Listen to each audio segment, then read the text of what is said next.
মাগরিবের পরে কারো সঙ্গে কথা না বলে এই দোয়াটি 7 বার পরে আল্লাহ তাআলার কাছে যা চাইবেন আল্লাহ আপনাকে তাই দান করবে। অভাবে আছেন, ঋণগ্রস্ত আছেন, মাথায় টেনশন, ঋণের বোঝা, বাড়িতে থাকতে পারতেছেন না, আল্লাহ সব আপনার পেরেশানি দূর করে দেবে ইনশাআল্লাহ, যদি আপনি আমলটি করতে পারেন। আমল মানুষের জীবন বদলিয়ে দেয়, আমল মানুষের জীবনকে পরিবর্তন করে দেয়। আল্লাহ তাআলা আপনার সব দোয়া কবুল করে নেবেন ইনশাআল্লাহ।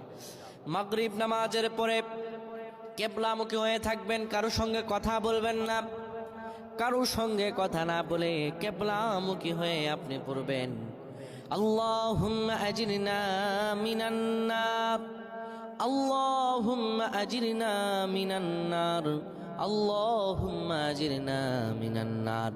যদি এটি আপনি মাগরিব নামাজের পরে কারো সঙ্গে কথা না বলে পড়ে 7 বার পরে দুটি হাত তুলে আল্লাহর কাছে দোয়া করেন, আল্লাহ জাহান্নামের আগুন থেকেও বাঁচাবেন এবং আল্লাহ আপনার সব দোয়াগুলো কবুল আর মঞ্জুর করে নেবেন। আল্লাহুম্মা আমিন।